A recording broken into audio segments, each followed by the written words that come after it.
Olá, meus amigos. Me desculpa, viu, por não ter postado o vídeo no final de semana passado, mas eu não consegui. Mas agora estamos aqui, né? Eu posto esse agora e eu vou ver se eu consigo fazer outro até o final de semana, tá bom? Obrigada, viu, a todos vocês que fizeram comentários tão carinhosos, tão queridos, né? No último vídeo em que a minha filha participou daquela live comigo, né? Eu quero agradecer a cada um de vocês pelo respeito, viu? Pelo carinho. E ela vai voltar aqui. A gente vai fazer um outro bate-papo, só que dessa vez a gente vai focar na experiência dela como membro da igreja, que ela foi desde que nasceu, tá? Nós ainda não marcamos, né, o dia, mas a gente vai fazer uma live, eu e ela, tá? Então, essa história do nosso brasileirinho de hoje é uma história assim bem típica e bem simples, né? Em que mais uma vez a gente vê aquela, ai, como é que fala? Eu esqueci a palavra agora, mas a gente vê aquela situação em que a pessoa fica lá, né, por obrigação, não tá feliz, mas fica. E depois vem os questionamentos e ela acaba abandonando, né? Então ele fala o seguinte: Olá, Vânia.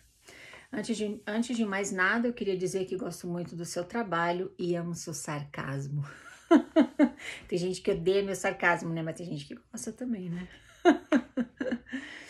Enfim, minha história com a igreja mórmon começa quando eu tinha 6 anos, porque meus vizinhos eram mórmons. Lembro que eu chorava porque não queria ir e tinha que acordar cedo, vestir gravata. Ele era criança, né? Me senti desconfortável durante muitos anos aos domingos, porque era uma correria e não podíamos sair. E o bispo falava que nós não podíamos ver televisão aos domingos.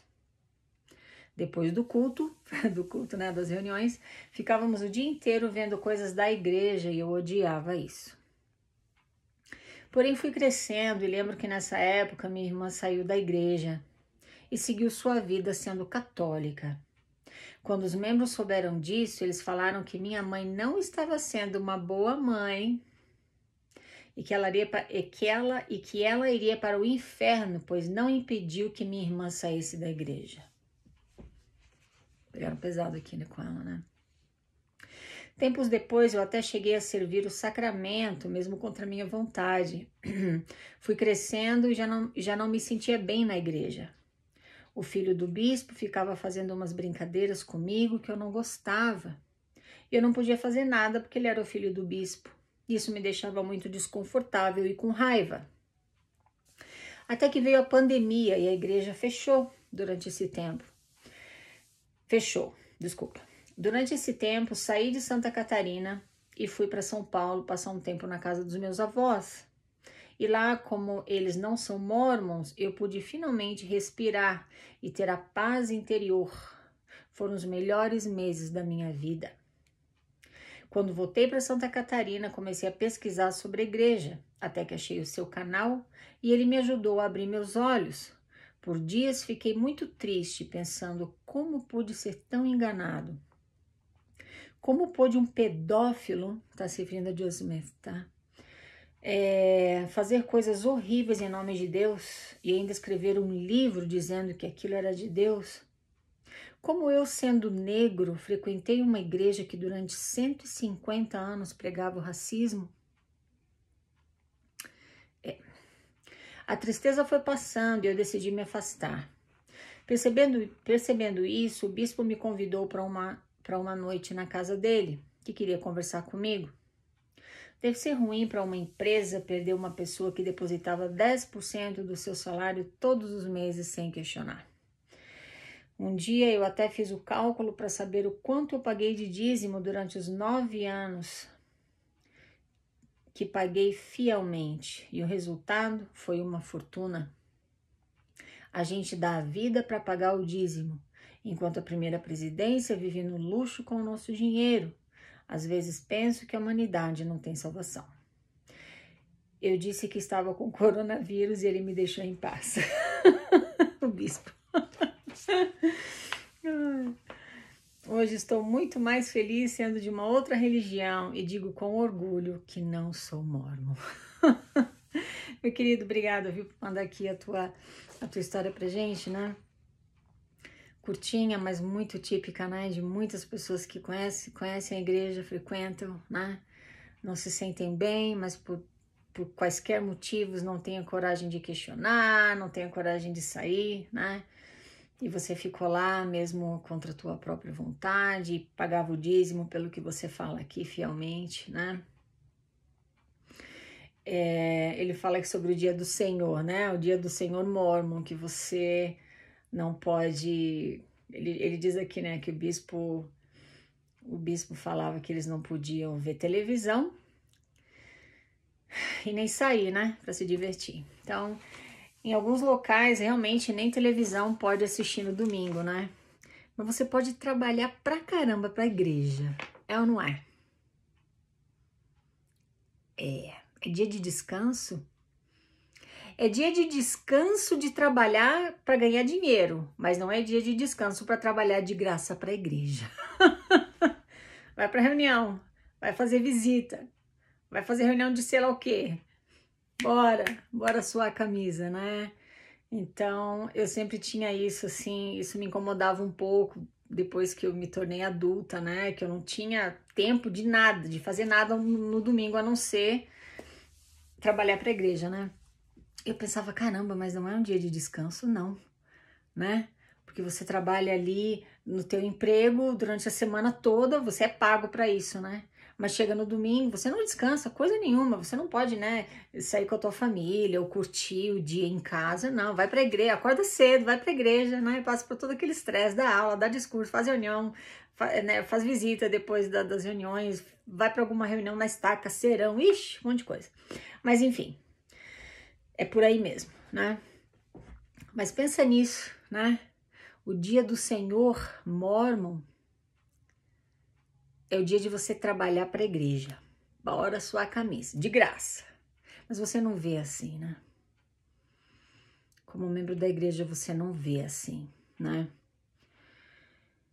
E ele fala aqui no final, né? Que ele pagava o dízimo dele fielmente, enquanto a primeira presidência vive aqui no luxo, né? Com o dinheiro dos membros. É verdade, né? Quem sustenta a igreja, quem sustenta o padrão de... Eu não digo sustenta o padrão de vida da primeira presidência, porque eles são aposentados de profissões, né, que ganhavam muito bem. Então, eles devem ter uma ótima aposentadoria. Mas, mesmo assim, o salário que eles recebem vindo do teu dízimo é indecente, fora os benefícios. Porque não são só eles que se dão bem. É a esposa e os filhos que vão estudar de graça na universidade da igreja, mas você tem que pagar para entrar lá, né? Tá tudo bem. Nós já conversamos sobre isso aqui outras vezes, né? Presta atenção numa coisa que ele falou aqui, que é sobre isso que eu sempre falo contigo, tá? Ele fala que ele não se sentia confortável. Ah, tá aqui. Me senti desconfortável durante muitos anos aos domingos. Presta atenção, você que acompanha meu canal aqui, viu? Para você frequentar uma igreja que exige tanto de você, seja a igreja mórmon quanto outra qualquer, que exija de você o que a igreja mórmon exige, você tem que se sentir confortável. Eu consigo entender o que ele fala aqui, porque esse foi meu caso também. Eu também frequentei a igreja sentindo muito desconforto por muitos anos. Então, assim, para que você ficar lá se você não se sente bem, não se sente confortável, você não se sente em paz, se não faz bem para tua autoestima? Ai, é porque a igreja é verdadeira, né? Então tem que ficar lá. É aí que entra aqui esse trabalho que a gente tem feito juntos, eu e você. Você que manda a tua história para mim e você que participa nos comentários. Nada daquilo é verdade. o pilar que sustenta a igreja é um pilar falso, viu? A pedra angular da religião, né, do mormonismo, que é o livro de Mormon, foi o livro criado por Joseph, né? Que, como ele fala muito bem aqui, um pedófilo que fez coisas horríveis em nome de Deus.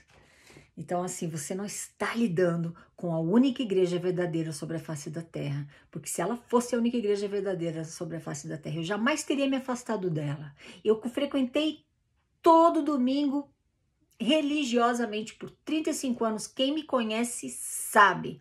Eu conheci a igreja em Santa Maria, eu morei em São Paulo e depois eu morei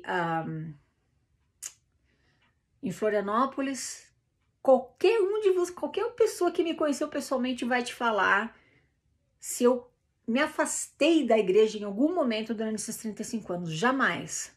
E fiz uma missão de tempo integral que eu paguei do meu bolso. Eu estaria lá até hoje se eu não tivesse descoberto a verdade sobre ela, ou seja, que ela é falsa, que você está tratando com uma corporação financeira multibilionária que arranca o teu tempo, teus bens, teus talentos e a tua energia em nome de Deus. E são todos charlatões da fé, a começar pelo fundador dela, Joseph Smith Jr., que o nosso amigo muito bem coloca aqui na história, tá? Então tá. Então presta atenção, tá como ele, né? Tá frequentando a igreja, tão desconfortável, né? Puxa vida, sai fora! Procura alguma outra, como ele procurou aqui, ele disse que tá muito feliz sendo de uma outra religião. Procura uma outra igreja, né? Se você gosta, né, de uma religião, não tem nada de errado com isso, mas você tem que procurar, você tem que frequentar um local em que você se sinta bem, querido. Pelo amor de Deus, não cai nessa ladainha, não. Ai, que você tem que aceitar tudo sem questionar, né? E tenha fé, calma, né? Se a bênção não vem é porque não é agora, a tua fé está sendo testada, mas na outra vida, mas as bênçãos, aquele monte de coisa arada que você escuta na igreja, né? Papo furado, baita de um império financeiro aqui que você sustenta com o teu dízimo. Eu gostei do que ele falou aqui, né? Ele pagou fielmente o dízimo durante 9 anos da vida dele. Ele fez o cálculo e viu que deu uma fortuna. Bom, eu, né, desde que eu comecei a trabalhar, aos 15 anos de idade no Brasil, eu sempre paguei meu dízimo, né?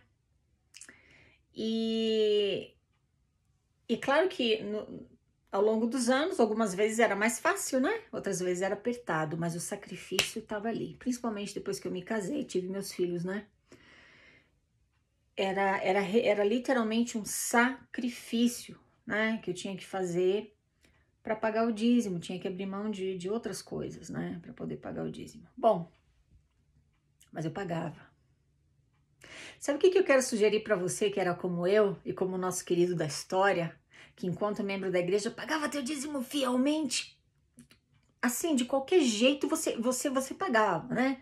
Deixava de comprar lá um sapato, uma roupa para o filho, mas você pagava o teu dízimo. Sabe o que você faz agora? Separa 10% do teu salário todo mês, separa, faz o mesmo sacrifício, mas coloca numa poupança. Veja depois quanto é que você vai ter lá ao longo de 1 ou 2 anos. Mesmo que não renda juros, coisa nenhuma, não importa. Você vai se surpreender. Eu comecei a fazer isso recentemente, confesso, porque eu não estava sendo muito disciplinada financeiramente. Mas recentemente eu tive essa, né, eu me conscientizei disso, eu falei, peraí, eu fazia um sacrifício violento, mas eu pagava o dízimo, entregava meu dinheiro na mão desses caras. Então eu vou fazer o mesmo sacrifício, mas eu vou devolver esse dinheiro para mim mesma, eu vou colocar na poupança. Fica lá para uma emergência ou férias, né, sair de férias, enfim. Mas eu vou usar esse dinheiro dessa forma, né? E ajudar as pessoas, você pode ajudar conforme as situações aparecem, né? E dessa forma, você está fazendo bem para as pessoas por amor ao bem, não por medo de ser queimado no último dia. Se você não pagar o dízimo, você vai ser queimado no último dia. É isso que a igreja te fala. Olha o medo aí, né? Olha o tripé, né? O medo sendo um deles, né? Sendo um dos componentes aqui do tripé. Você vai pagar e o medo de ser queimado no último dia vai ser queimado, Cacilda. Sabe o que vai ser queimado no último dia? O império financeiro que eles construíram aqui. Agora você, por não pagar teu dízimo, pelo amor de Deus, né?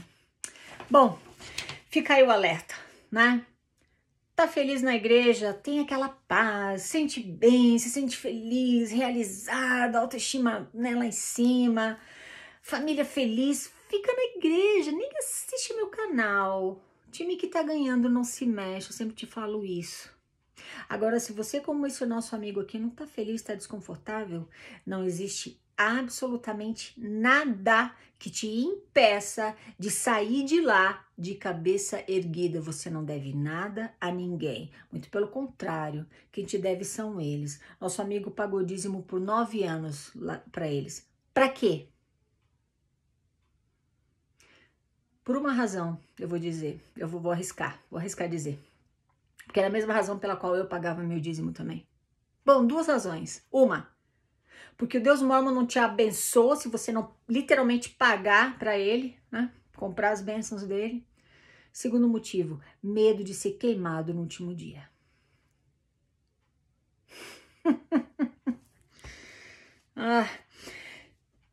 Então é isso. Presta atenção, tá? Frequenta um lugar que te faça bem. Se for a igreja Mormon, tá tudo certo. Mas se não for, faz como o nosso amigo. Sai de lá, sai de cabeça erguida. Pela porta da frente, você não deve nada a ninguém. Tá bom? Muito obrigada por me escutar, meus queridos. Falamos na próxima. Tchau, tchau.